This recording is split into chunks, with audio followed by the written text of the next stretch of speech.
mahasiswa. Nah, pada podcast kali ini kami bakalan bahas bincang satu hal yang mengenai seputaran kehidupan kita selama di Yosef. Nah, sebelumnya perkenalan dulu. Kami di sini ada dengan host dan juga teman saya juga host. Saya Marsa Priscilia Liu. Saya Violeta Arasia. Dan kami mengundang salah satu narasumber dari SMA Santo Yosef juga. Boleh dong perkenalan dulu? Halo semuanya, perkenalkan nama aku Glenn Priscilia dari kelas 12D.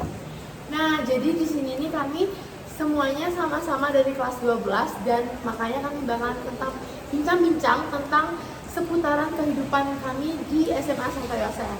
Nah, sebelumnya Vi, aku mau nanya nih, apa sih kira-kira judul podcast kita kali ini? Jadi, Masya, Glenn, judul podcast kita itu adalah bisik 3 tahun di Yosef. Nah, karena judulnya itu tentang bisik-bisik 3 tahun di Yosef, jadi kami bakalan ya istilahnya ngasih tahu ataupun mengumbar tentang kehidupan 3 tahun kami di SMA Santo Yosef. Nah, jadi kami ini bakal nanya-nanya nih ke Glenn. Jadi kira-kira Glenn siap nggak nih? Siap banget. Nah, kayaknya Vio nih bakal nanya pertanyaan pertama. Coba deh Vio, tanya dulu. Oke, aku tanya dulu ya, baru nanti kita gantian ya, Masya.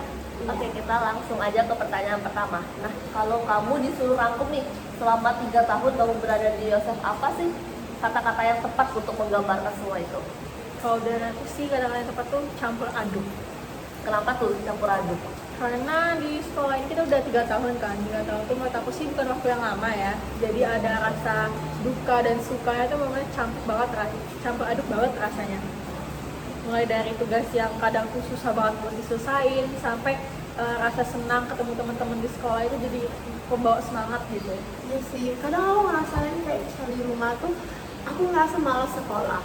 Tapi kalau sekali udah sampai sekolah, rasa malas itu hilang. Jadi kayak kita jadi orang pelit-pelit gitu, nggak sih Vio? Ya kalau udah di sekolah, semangat nih karena bakal ketemu sama teman-teman, bakal ada aja yang bakal diomongin. Tapi kalau udah di rumah, males banget besok sekolah lagi, ketemu guru itu lagi, capek banget, sumpah. Tapi kalau kita nggak sekolah juga kadang mikir, apa yang mau kita kerjain di rumah? Pas libur aja yang semester kayak bingung, ini mau ngapain ya? Padahal pada waktu liburnya udah lama banget loh.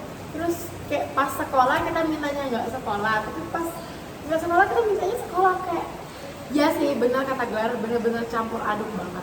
Nah, karena tadi kan Vio udah nanya nih, aku mau nanya juga nih. Karena kan tadi menurut kamu campur aduk nih Glar. Menurut kamu, apa sih perasaan atau hal apa yang paling berat selama 3 tahun di Yosef ini yang kamu alami? Menurut aku yang paling berat sih pasti di tugas ya. Iya sih. Apalagi tugas terakhir kita nih, KTI. Menurut aku itu rasa malasku tuh gimana banget gitu buat ngerjainnya. Apalagi udah di penghujung akhir sekolah ya. Iya. Karena kita udah ngerasa banyak tugas-tugas juga sebelumnya. Terus di sini udah masih mau ngerjain KTI juga. Belum lagi berdampingan sama KTI kita masih mau ngerjain tugas nggak sih? Tugasnya banyak banget sih. Ulangan banyak, tugas banyak, KTI-nya nggak kerja-kerja kayak Iya. Bingung mau ngerjain yang mana nggak sih? Ini lagi penelitian. Kita yang udah semakin mendekat guys. Nah, tapi bukan di kelas 12 doang sih. Kalian ngerasa nggak pas kelas 10 juga berat ya sih? Tugas kelas 10 tuh kayak wow, ditumpuk-tumpuk sama tugas. Kalau bagi aku ya, aku nggak tahu orang lain, tapi bagi aku mapel yang paling berat pas kelas 10 itu geografi. Bener. Sumpah. Petanya besar banget. Kayak kami disuruh bikin interpretasi citra, dan kayak aku first time nggak tidur kayak yang kayak hitungannya tidur paling cuma sejam 2 jam itu pas kelas 10. Karena kelas 11 tuh nggak pernah. Ya aku kelas 10 yang pas kerja interpretasi citra nggak tidur sama sekali demi ngegambar bangunan-bangunannya, astaga. Beda kelas guys. Beda guru juga. Maaf ya. Jadi kalau mungkin kelas 10 Glar gimana nih? Pas 10 aku sebenarnya karena gurunya nggak terlalu banyak yang killer lah ya kita bilangnya. Cuma aku susahnya tuh antara beradaptasi dari sekolah lama aku ke sekolah ini. Karena di sekolah lama aku 12 tahun ya di situ. Jadi pas pindah tuh beradaptasinya lumayan susah. Culture shock ya. Iya lumayan sih. Lihat dari perbedaan panggil ke guru-gurunya, mulai dari pelajaran juga yang menurut aku lebih susah sih pas SMA ini.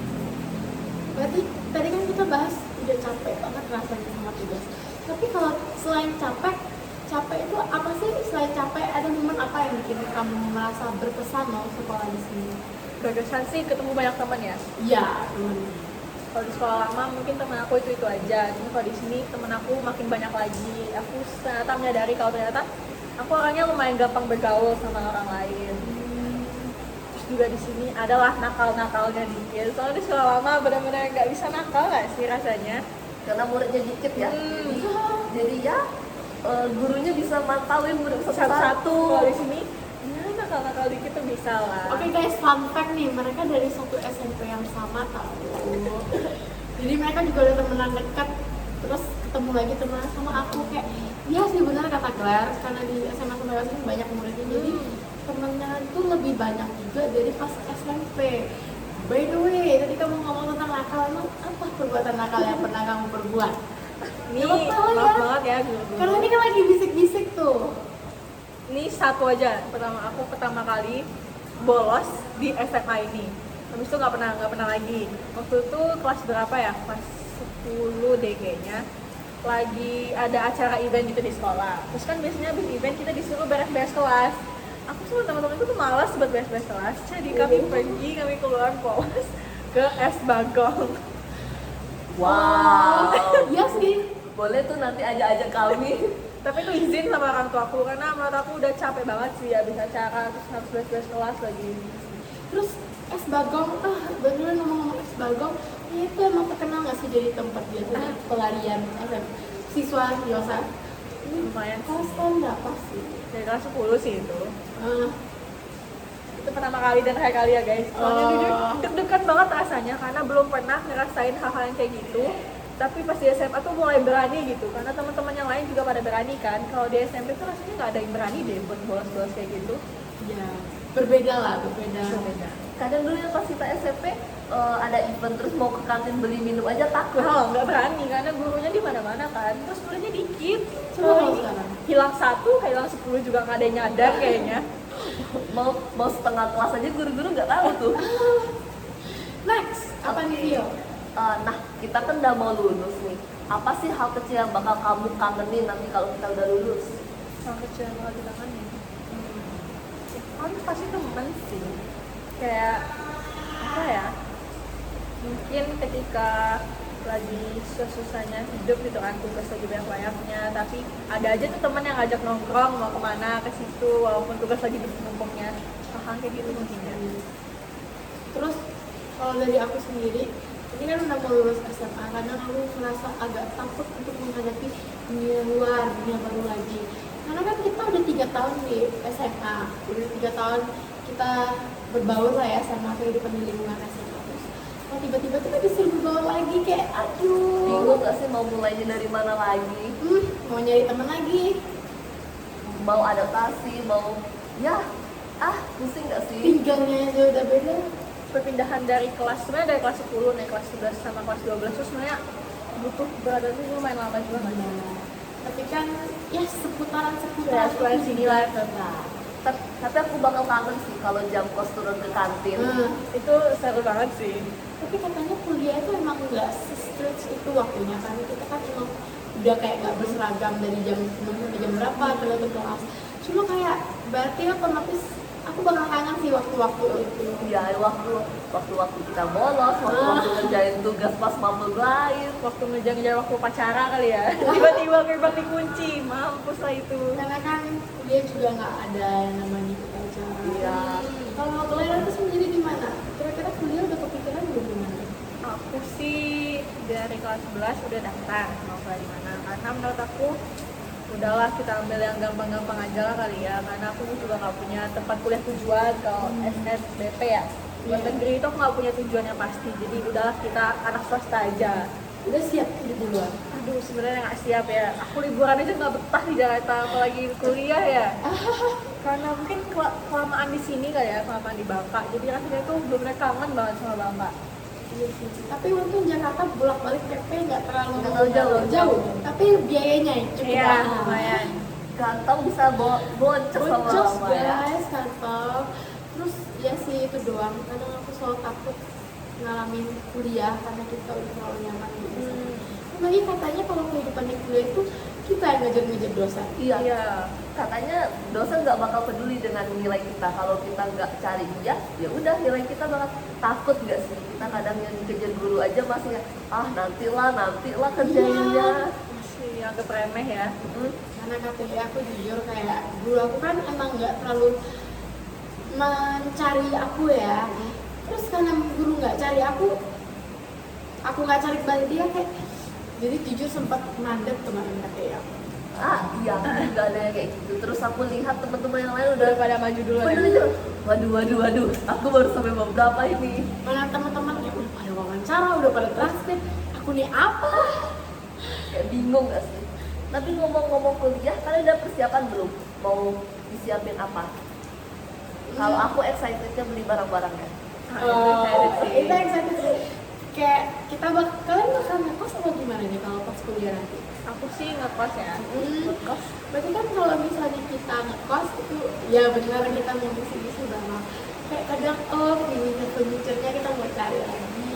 Kalian tipe yang cari barang sesuai kebutuhan atau lucu dulu? Lucu dulu sih kayaknya jujur. Ya sih, kalau aku tuh kadang tergantung kok. Ini kayak misal kalau aku kepikiran nggak buat apa sih nggak pakai, ya aku nggak beli. Tapi kalau kadang misalnya bisikan-bisikan setan itu udah mulai berbisik, ya kayaknya aku Adalah hilangnya ya. Iya. Tapi kayak pengen nggak sih bikin tempat kos ini yang nyaman gitu kita. Kalau Vio sendiri udah siap kuliahnya di gimana? Nah, kalau ngomong kuliah siap nggak siap, sebenarnya nggak siap tapi harus disiap-siapin nggak sih? Karena kan memang kalau orang tua mengajarkan ya udah kuliah lah daripada di sini. Tapi kalau kuliah kan juga bisa menambah teman, bisa nambah relasi. Jadi ya terus kalau persiapan kuliah kita tunggu hasilnya aja ya gimana jujurnya. Terus ini agak di luar skrip sih. Tapi aku mau nanya nih sama Glenn. Ada nggak pesan-pesan kamu sama guru kira-kira? Kayak menurut kamu guru-guru di SMA 1 itu gimana? Sebenarnya menurut aku untuk guru yang udah agak tua itu tuh rasa takut aku tuh nambah gitu sama mereka karena kan segan mungkin ya Iya. mereka udah tua, kita juga masih muda, takutnya ada salah ucapan atau salah kata kan yang mesti dari mereka. Namun kalau guru-guru muda kayak Pak Hashim, Pak Rudi itu menurut aku lebih enjoy sih pas diajak ngomong. Aku pernah nangis 2 kali sama Bu Eva karena takut Bu guys, Eva, maaf banget. Bu. Jadi sebenarnya cara ngajar Bu Eva tuh enak banget tau, masih berontak, cuman nangis 2 kali ya udah lah. Karena kadang kita ngerasa takut aja. Iya. Sebenarnya guru tuh bukan mau bikin kita merasa bagaimana, cuma kayak Iya. dari diri kita sendiri. Takut dan rasa gak enak gitu jadinya. Bagus sih, berarti kita masih punya rasa takut. Ada rasa sopan santunnya gitu ya. Iya. Karena kadang aku lihat temen tuh ada yang kayak udah nggak peduli sama perkataan guru, kayak gimana itu, lah. Malah dia ngelawan gitu ya, malah Iya. dia jadi kalah. Tapi jatuhnya kayak guru-guru yang udah tua itu murid-murid jadi segan gak sih, kayak contohnya misal anak-anak bandel tugas nggak kerjain, kalau guru lama udah nggak marah dia pasti langsung cicek gitu nggak sih? Iya. Bakal diem langsung ya bu maaf bu. Ya, namanya sudah pengalaman, jam terbang itu tidak bisa Iya, dibohongi lah ya teman-teman. Tapi ada guru lama yang hatinya mulia banget ya. Ada Siapa masih tuh? ada, masih ada. Sebutin bareng-bareng Pak Teguh ya. Love Love banget sama Teguh. Pak Yoyo juga lah Pak. Walaupun cuma di tahun terakhir ini aku dapat Pak Teguh. Aku dong, 3 tahun. Aku Pak Teguh cuma 1 tahun. Enggak, cuma kelas 12 ini aku dapat Pak Teguh. Harus Kamu cuma 1 tahun, cuma berapa tahun kelas ini? aku 1 tahun pasti kelas 10 doang. Kalau kelas 11 nya apa? Pak Hashim. Oh iya, dulu kelas dia, kelas 11 cuma kelas 11A ya, yang cuma dapat Pak Hashim. Pak 11 dia juga. Iya, terus dia juga aku dapat Pak Hashim juga. Tapi Pak Hashim tuh juga sebenarnya enak kok, aku ngerasa enjoy kalau ngajar sama dia. Cuman dia lebih detail aja ya anaknya karena masih muda gitu. Semangat ngajarnya tuh masih tinggi banget. Gebu-gebu. Baru lulus. Tapi kemarin aku sempat lomba diajar Pak Hashim, aku suka sih, karena menurut aku dia membimbing banget kita, kayak gini loh salah benarnya, gini loh salahnya. Jadi kalau misalnya emang siswa itu pengen benar-benar belajar, nggak terlalu santai, pasti cocok banget. ngomong-ngomong kelas 11, dulu kelas 11 A itu diskriminasinya kayak tinggi banget. Guru bahasa Inggrisnya beda, guru bahasa Indonesianya beda. Kayak kenapa ya kelas 11 A ini berbeda banget? 11 B juga lagi. Jadi kalau misalnya ditanya apa kamu hari ini nonton ini apa ini kok nggak ada tugasnya kelas kami, Beda guru kita. Beda guru kayak aduh. karena kami nggak ngalamin apa yang mereka alami. Jadi aku ngerasa karena aku tuh dulu kelas 11 mereka kan kelas 11 A sama 11 B nih. Aku ngerasa kayaknya kelas kalian tuh lebih berat ya Iya. jujur. Lumayan sih dikit. Kan, karena dulu kalian agamanya agama sulit atau agama mudah? Agama apa agama? Siapa yang ngajar? Lebih sulit Pak Rudi sih. Kami Maaf ya Pak sama Rudi sih Pak ya. Rudi. Emang tapi maaf Pak Rudi ini Lebih kompleks. lebih kompleks dan memang lebih butuh pendalaman yang benar-benar dalam. Kita yang Katolik aja bingung ya Vio Ya, ya. kadang semua ayat harus kami hafal. Astaga. Tentang bagaimana ini, apa ini kita apa nih? Padahal menurutku dari SMP kayaknya mapel agama paling mudah deh buat dikerjain. Jawab paling panjang dan paling produktif. Bener loh, tapi pas ulangan pertama kali sama Pak Rudi kayak lah jawabannya semuanya baik semua. Iya kan? Mana yang nggak baiknya? Mana unik lagi ada itu ya? Apa? TTS, TTS. iya, aku ulangan agama pertama kali pakai TTS kayak, hah ini ulangan kayak main apa? Terus belum yang tarik garis. Iya, Iya itu juga sih. Sebenarnya dibikin seru, cuman ngejawabnya yang susah. karena satu huruf aja yang salah bakal salah semua. Bagi ayat ya. Kayak apa sih? Aku kan yang bukan umat Katolik yang belum umat Katolik juga. Kayak misalnya ada nama-nama sangkong itu kayak kalau salah satu kata huruf itu kayak ini salah. Karena aku pernah. Jangankan kamu masih aku yang Katolik aja ngafalin kayak nama Latinnya susah. Iya kayak bagaimana cara kita menghafal gitu kayak aduh, kadang aku plesetin biar bisa ngapal gitu. Iya. Karena kita udah kelas 12 nih, mungkin Vio ada yang mau ditanya kayak apa nih Vio? Tentang apa nih? Nah, karena udah kelas 12, tentunya kita kan punya adik-adik kelas nih. Apa sih pesan-pesan untuk adik kelas kita? Kalau dari aku sih ya pesan-pesan buat adik kelas itu cuma satu, fokus ke nilai aja. Karena jujur kalau kamu mulai lambat laun kita bawa pergaulan yang agak kurang baik, kamu tuh nggak bakal fokus lagi buat nilai. Karena aku punya pengalaman sendiri dari kelas 10, 11, 12 kan temennya beda-beda nih ya. Ada yang dari kelas 10 tuh mungkin teman aku nggak terlalu fokus nilai, jadi aku kan akunya sendiri ke bawah. Nilai kelas 10 aku tuh benar-benar anjlok banget.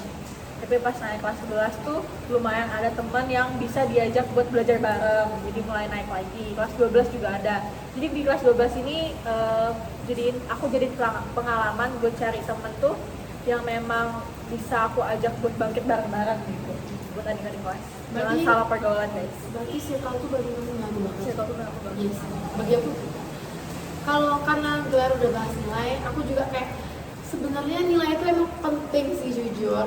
Terus bagi teman-teman atau adik-adik kelas yang emang pengen selanjutnya itu dilanjutin udah lulus SMA nih mau lanjutin di perguruan tinggi negeri. Aku benar-benar berharap kalian kayak bisa fokus ke nilai kalian dengan maksimal. Karena gini loh, kayak kalau aku dengarnya sih dari perguruan tinggi negeri itu nilai rata-rata kita harus naik, jadi nggak boleh turun sama sekali. Nah ternyata nilai aku ini sempat turun, kayak aku emang lagi lengah kayaknya, jadi sempat turun. Dan itu aku nyesel sih, kenapa aku bisa turun di nilai itu. Harusnya rata-rata itu tuh naik terus. Jadi kayak daripada kalian main-main, mending kalian perjuangin nilai rata-rata kalian terus. Soalnya biar diakumulasikin di rata-rata itu nilai rata-rata kalian bisa gede. Jadi menurut aku sih itu sih pentingnya, kayak jangan terlalu main tuh boleh, karena kalau misalnya hidup kita terlalu fokus serius tuh belajar ya. stres ya sih stres rasanya. sih. Terus kita jadi kayak kecapnya tuh jadi anak yang enggak terbuka, street atau apalah. Tapi bagi aku nilai itu juga penting. Jadi kayak adik-adik kelas yang emang benar mau perjuangin nilai, benar-benar udah boleh mulai kalian. Jangan sampai nyesel deh. Apalagi perjuangin kalau misalnya eligible, mau masuk eligible. Tapi sebenarnya masuk ini emang mudah sih kalau mau masuk eligible ya Vio ya. Karena by the way aku sama Vio ini sama-sama Pejuang coba negeri, guys. PTN dulu. Itu kemarin sistemnya gimana Vio yang eligible? Itu pokoknya ditanya dulu siapa yang mau ikut. Kalau udah nanti diaturin semua rata-ratanya baru disusun. Ya. Bantu banget ya sama sekolah. Ya karena sekolah nawarin kayak, ayo siapa yang mau eligible, baru dimasukin nama-namanya. Tapi walaupun emang ya maksudnya yang sebenarnya nggak eligible tapi itu masuk eligible, itu emang membantu banget. Cuma tetap aja nilainya kan dirata-ratain, diurutin. Jadi kayak ya nilai kita bakal di bawah teman-teman kita yang bagus-bagus. Kalau pesan dari Vio sendiri apa? Pokoknya untuk adik-adik kelas jangan sama sih kayak yang lain, jangan terlalu main-main. Kalau nilai itu perjuangin karena kelas 10-11 itu penting banget untuk kuliah. Terus di kelas 12 nilainya itu penting juga untuk kelulusan. Contohnya di kelas di tahun angkatan kami TKA sama KTI ini kayak dua itu adalah hal penting yang harus diperhatiin bener-bener. Karena jujur aku karena yang pertama TKA ini kan lumayan cepet tuh, bulan November udah ngelakuin TKA. Itu jujur aku lengah banget kayak, jadi nilainya itu nggak maksimal. Jadi buat adik-adik jangan terlalu sering main-main di awal-awal semester, karena di awal-awal semester tuh kita juga udah ujian. Jadi fokus aja di kelas 12 itu sama nilai. Semoga kalian nyobain TKA ya guys. Kita Harus nggak tahu cobain. gebrakan baru pemerintah apa, guys. Masa cuma kami doang yang nyobain TKA? Jujur kemarin TKA itu katanya nilainya harus dipakai nilai TKA untuk masuk ke PTN. Ternyata ada loh beberapa PTN yang nggak Enggak. menggunakan. Karena ternyata menurut aku hasilnya tuh lumayan turun banget loh TKA Nggak itu. turun sih. Rata-rata seluruh Indonesia tuh agak jelas sih ya menurut Jujur aku anjlok kalau hasilnya. dilihat dari TKA itu. Karena yang istimewa aja itu kayak 50 Iya, yang 50-an. itu dibilang istimewa. Kalau di sekolah tuh 50-an. Apa nih 50? Remeh. Remeh ini. Besok ketemu ibu. Rendah banget ya nilai 50. Aduh, tapi ternyata kalau di TKA 50 itu udah termasuk istimewa. Tergantung mata pelajaran sih ya. Begitulah. Terus kayak jangan malas cari pengalaman, jangan malas cari teman, dan ya teman banyak itu emang oke. Cuma kalian lihat juga kalau temennya udah bawa kita ke arah yang negatif, buat apa? Mungkin cut off aja. Dan jangan ragu untuk cut off hal-hal yang emang negatif. Ini kalau hal-hal negatif itu aku nggak perlu dipertahankan gitu.